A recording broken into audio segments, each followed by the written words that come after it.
Man beat man is back. Oh, okay, boys, do it again. Oh my gosh, the ring got messed up. This is a 5 out of freaking 5. It is beat making time. Next week is E3 week. My album comes out next week. I have delivered. You talk to us, you talk to him, but oh, look at that, my God. This is your boy. Alright, ladies and gentlemen of the YouTube citizens, y'all know who this is. This is your boy Dash True Inferno. And I had to cut last week's video short because it was about to be 40 minutes long. So this time around, I'm going to continue with part 2 of my top 10 all-time Nickelodeon game shows list. So yeah, here we go, starting off with number 5, Wild and Crazy Kids. Wild and Crazy Kids, some of y'all should remember this one though. This joint came out, it started July 4th, 1990 and ended in December 1st, 1992. But that was just the original. Then they revived it. I didn't even know about this one. I probably did, but thought it was garbage. They revived it July the 29th, 2002, all the way up to October 7th, 2002. So it didn't even last long, the revived version. So here's the deal with this one. This is an American television game show in which large teams, usually consisting entirely of kids, participated in a head-to-head physical challenge, Nickelodeon. Each game consisted of 3 games with one host emceeing each game. There was 3 hosts, by the way. The teams were identified by the color of the shirts they wore, which varied from show to show. The games varied in style, mainly with takeoffs on playground games, sports with unusual rules added, or messy games involving pies or slime. The latter was referred to as Blap, beginning in season 3. Occasionally, the show takes special episodes at a theme park such as Raging Waters, Wild Rivers, and Six Flags Magic Mountain. So, I mean, it was an unusual game show, but it was dope. It was really, really dope. So, yeah, you can't go wrong with this one. And like I said, there was 3 hosts. So, actually, there were 3 teenage hosts, excuse me. Omar Gooding, that's a name we haven't heard of for a while. He was the host. Donnie Jebkos was the host from season 1 to season 3. And then they had Annette Chavez, now known as Annette M. Leisure. She hosted season 1, and then in season 2 and 3, they had Jessica Gaines. How you pronounce the name? Now, in the revived version, it was hosted by Maddie How you pronounce this? Maddie Moralejo? Moralejo. Yeah. And this is the same person who did Nickelodeon games and sports for kids. Now, that was another show. That was a decent show, actually. So, again, it was not your typical game show. It was unusual. It involved being at a different spot and things of that nature. And it felt random. Like, they just grabbed some random kids and put them in some random activities to see who would win stuff. So, but it was still cool. Number 4, Nickelodeon Guts. Oh, yeah. Y'all know about Nickelodeon Guts. Come on now. This joint came out September 19, 1992, and ran all the way up until January the 14th, 1996. So, this joint was hosted by Mike O'Malley, there's that name again, and narrated by Maura Kirk, or Mo for short. So, here's the scenario with this. I guess, oh man, it's kind of complicated to explain this one. Because there was a revived version of the show called My Family's Got Guts. And then there was Nickelodeon Guts All-Stars and Global Guts. It was crazy. So basically, let me see if I can explain this to the best of my ability. So on each half-hour episode, 3 children or teenagers that were, in the first 2 seasons rather, that were colored as blue, red, and purple. And there were 4 seasons, by the way, with 160 episodes. They competed against each other in 4 events that are based on extreme, quote-unquote, versions of skills in popular sports such as basketball, baseball, football, and soccer. While most of these events include the use of an elastic harness, others make use of a wave pool, and sometimes a racing track is used. During the show's run, more creative and ambitious events were developed, even including a fabricated ski slope. Yeah, I remember that. The competitors are awarded points based on their comparative performance in each event. First place in each event is worth 300 points. Second place receives 200 points. And third place receives 100 points. The contestants are introduced in the breaks between events in a segment dubbed Spill Your Guts. The segment was done as an interview with one of the hosts in the first 2 seasons, Mally in season 1 and Mo in season 2. It was subsequently a pre-recorded segment. In season 3 and season 4, the contestants introduced themselves.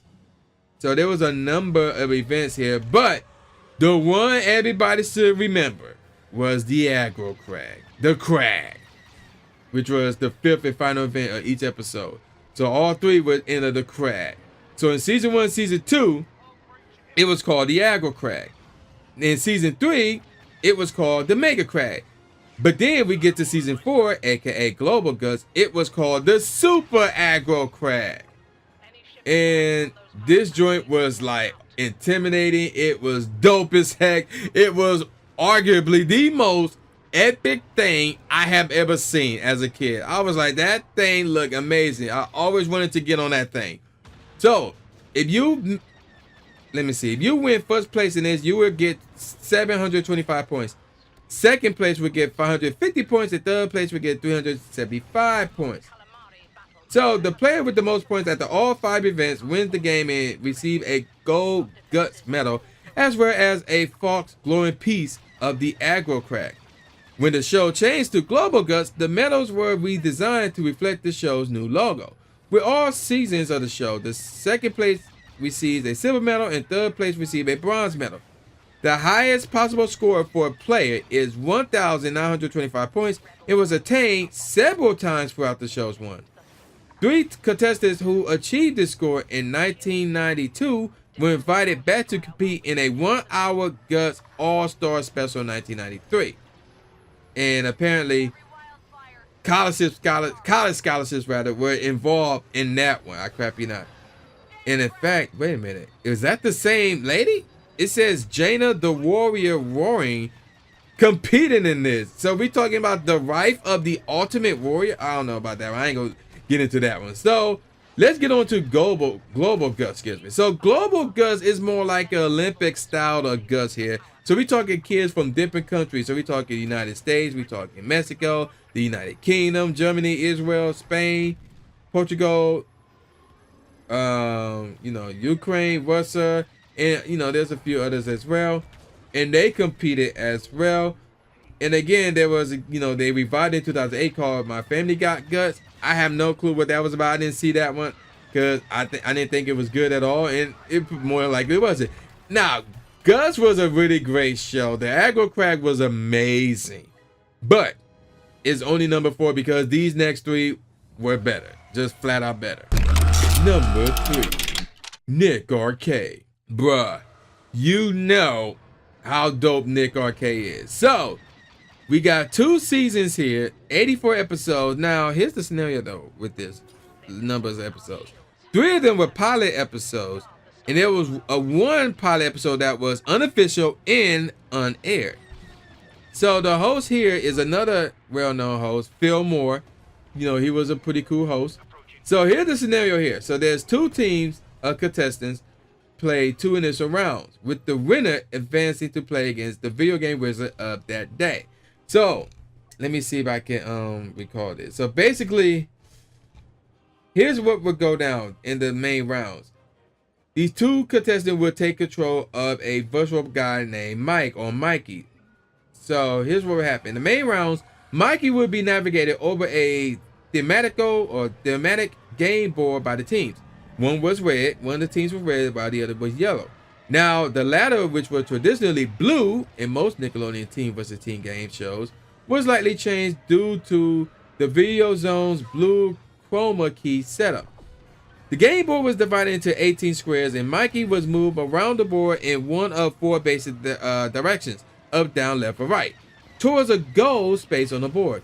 When new squares were landed on, various events would be uncovered, including trivia prize, quizzes, video-based puzzles, bonus instant win prizes, automatic points adding squares, enemies, and video challenges.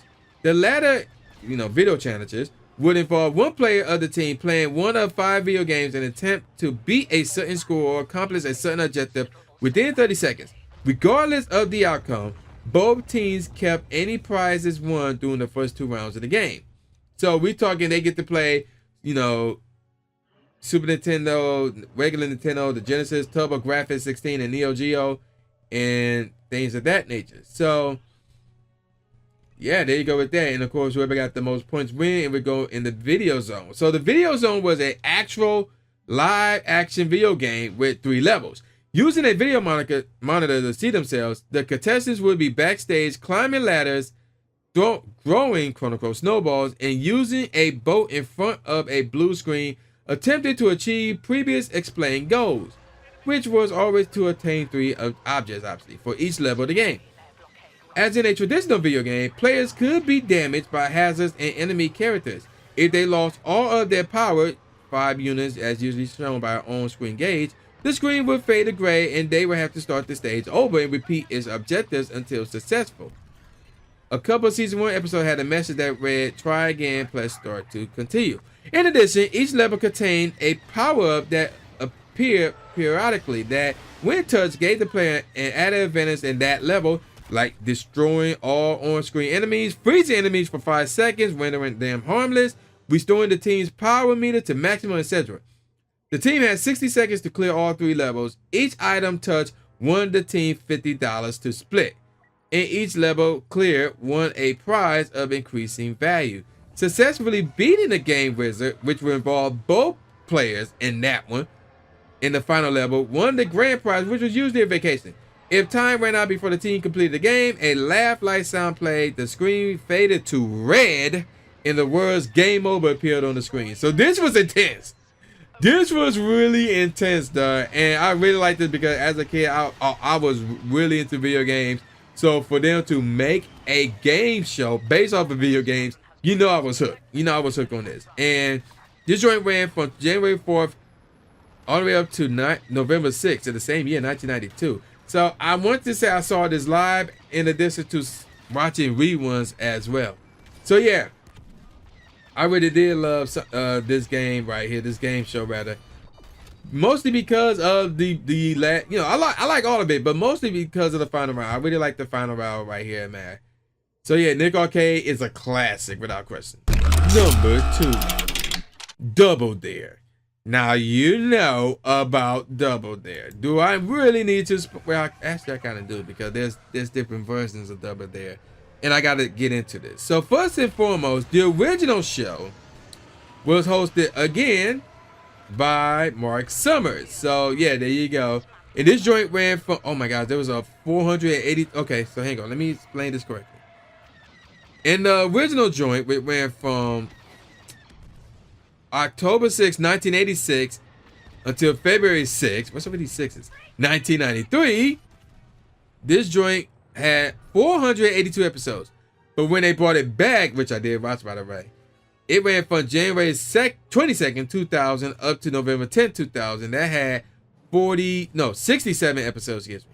So the original joint was hosted by Mark Summers, but the second joint was hosted by Jason Harris. Now, if memory serves it correctly, Jason Harris, he was, I'm trying to think. I think he was in Boys Meets World, but I think I'm wrong on that. So yeah, we're gonna move on from that. So anywho, so in the original joint, I did not like the original. It was just called Double Dare, and then we got Super Sloppy Double Dare.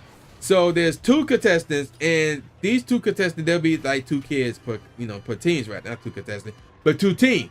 And it'll be 2 kids per team. So I didn't really watch that one. The one that got me was Family Double Dare. That's the one. That one ran in 1998. So this is weird. So Double Dare, Super Sloppy Double Dare ran in 1987 and in 1989.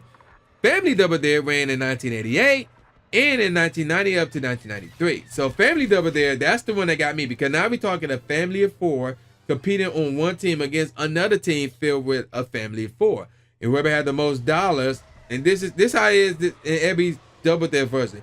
Whoever had the most dollars at the end of each round will go on to play the obstacle course. Now, here's how you achieve this. Now, you got to answer questions. If you know the answer to the question, you can answer it. Or if you don't think the other team would know, you can dare them to answer the question. But the money amount will double. Now, the team who was there, they had a chance to answer the question for double the amount, or they could double dare them back where the amount would double again. So the team that will double dare would either have to answer that question or take the physical challenge. So most of the time they'll take the physical challenge because they don't know the answer to that question. But we have seen some strategy involved where they'd be like, okay, I know the answer to this, but I don't think the other team knows, so I want that money. So I'm about to dare them. They're going to double dare me back. And when that money skyrocket, then I'm going to answer the question right. Now, in some cases, if you answer wrong, nothing happens. But in other cases, if you answer wrong, then the other team get the money. So here's how the physical challenge works. In round one, it's normally you pick 2 players from that team. And they normally have about like 10, 15, or 20 seconds to complete that physical challenge. If they do, then they get the money. If they don't, the other team get the money. Now, in round 2, all 4 members of the team will be taking part in the physical challenge. And again, the same thing. If they complete it within the time frame, which is normally 30 seconds, 20 or 30 seconds around this time, they'll get the money. If they don't, then the other team will get the money. And again, at the end of both rounds, whoever had the most amount of money will win. And we'll go play the obstacle course. Now, we have seen, if memory serves me correctly, where there was a tie and both teams would take part in the physical challenge. Now, regardless of the outcome, both teams kept all the money earned. So, here's how the obstacle went. So, you had 60 seconds. There's 8 things you had to do. So, each member of your team will have to do 2 of these obstacle courses. 2 parts, rather. So, you have to take part and do whatever the objective is and grab a flag, pass to your teammate, and then they can move on to do their objective. And they'll grab the flag and pass. It was like that until you get all 8 flags within 60 seconds, aka a minute. If you do, then you'll more than likely win a brand new car. Oh man, Harvey Rimpleman is a G. He was the narrator for the old school joint. So in the old school joint, the main part was a new car, which he'll say, it's a fabulous new car. It'd be hilarious. Now, the new joint, it was a vacation getaway. So, Double Dare was dope. I really like the family Double Dare and Double Dare 2000 because they kept the family theme, but it was like more up to date. It was like 2000. I mean, it came out in the year 2000, so I mean, obviously. But yeah, Double Dare was dope, man. I really like Double Dare. Now, before I reveal my number 1, let me give you guys my honorable mention. Really, there's only one, and that is You're On. So basically, this is a game show that is similar to Candid Camera. So basically, I believe this was like a reality game show. What I mean by that is this. Basically, You're On. This game show features youth contestants to try to convince a passerby to complete a series of predetermined tasks while unknowingly on camera. So basically, you're out in the streets at a public spot, broad daylight. You're being filmed. Nobody else knows. And you just walk up to a random person like, hey, I need you to do something for me. And either they'll do it or they don't. Now, the kids who are trying to get these people to do this thing for them, if they get them to do it, they'll get a point. And they own a certain time frame to do it. So it was dope. I like the idea. Again, it didn't hold my attention. It didn't grab my attention, things of that nature. And the game show that made the list was better than this one. So that's why You're On did not make the list, but it is worth being an honorable mention. Now, let's move on to number 1. Legends of the Hidden Temple. Bruh, Legends of the Hidden Temple. This joint ran from September 11th, 1993 up to 1995. 1995. I hope it's not the same date. So, this joint was hosted by Kurt Fogg, and of course, we got the OG OMAC, who was voted by D. Bradley Baker. So, here's the deal with this one. I try to remember all the teams. There were 6 teams. And obviously, there was 2 kids or preteens per team. So, they was around 11 to 14 years old. So, if I remember the squads correctly, you had the Red Jaguars, the Blue Barracudas, the Green Monkeys, the Orange, how you pronounce it? The Orange something like that. The Orange Iguanas, the Purple Parrots, and the Silver Snakes. And when I was a kid, I always loved the Purple Parrots and the Silver Snakes. Silver Snakes, I can understand. Purple Parrots, I had no clue why. So, there was 4 rounds here. The first round is you have to cross the moat. So the first 4 teams that cross the moat will move on. The remaining 2 will be eliminated. Now, the second round was the step of knowledge, where OMAC will tell you the story that is synonymous with the theme for that particular episode. And then you will be quizzed. Like, you have to know the answer to these questions. And for each answer you get, you move down a step. So I believe there was 3 steps. So if you answer 3 questions correctly, it was either 3 or 4. If you answer each question correctly, you move down a step. And then if you get down to the bottom step, you move it on. So out of those 4 teams, only 2 can move on. So the 2 that moved on will take part in round 3, which was the tempo games. So this is like physical challenges. So, and there's 3 of them.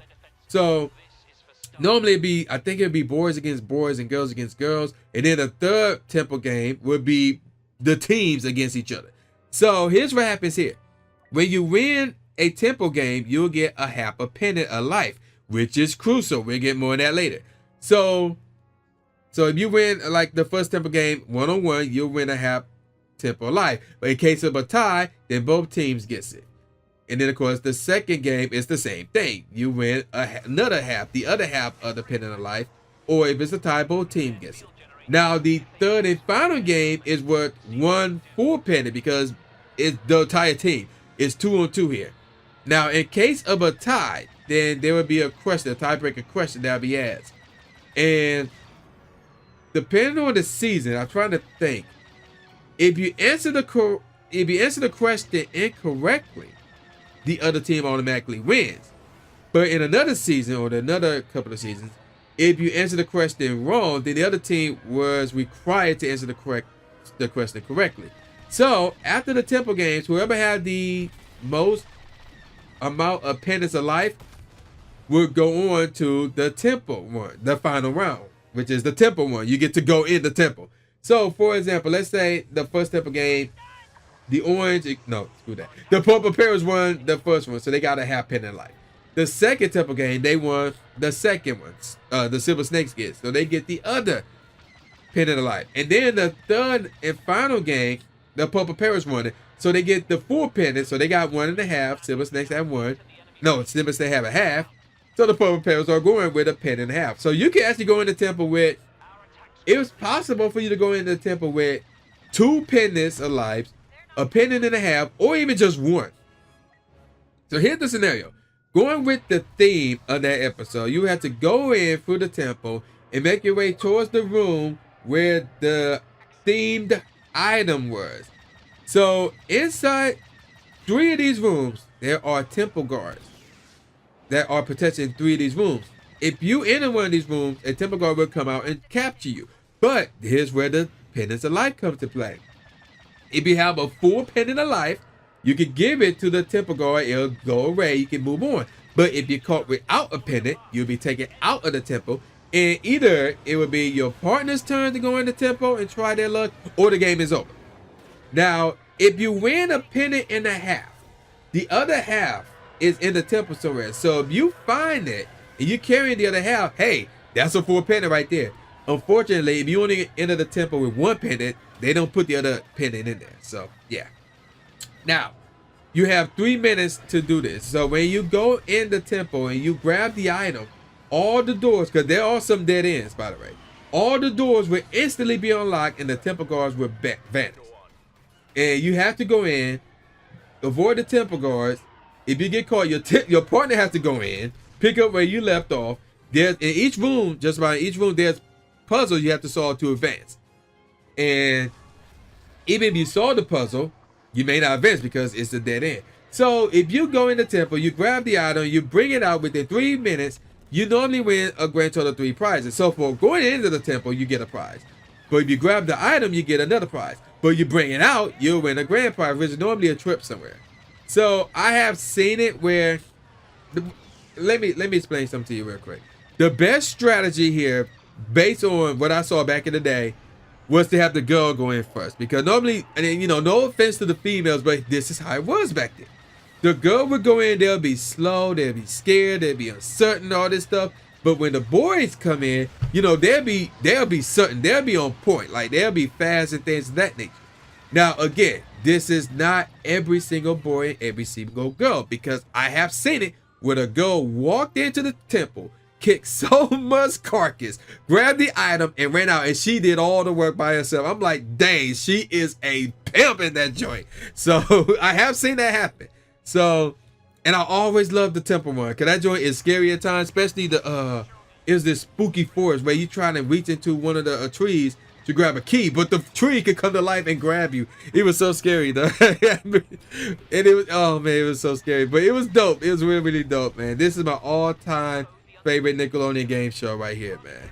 So, and I think I mentioned this already. There was 3 seasons and 120 episodes, and it ran. Yeah, I mentioned the release dates, things like that. And of course, I watch reruns of this like crazy. So, with that said, that's my top 10 Nickelodeon game shows of all time. So with all that out the way, man, y'all know who this is. This is your boy, the new Jay Gatsby, aka the new Stephen A. Smith, saying peace out, y'all, and I'll see y'all next time. Yeah.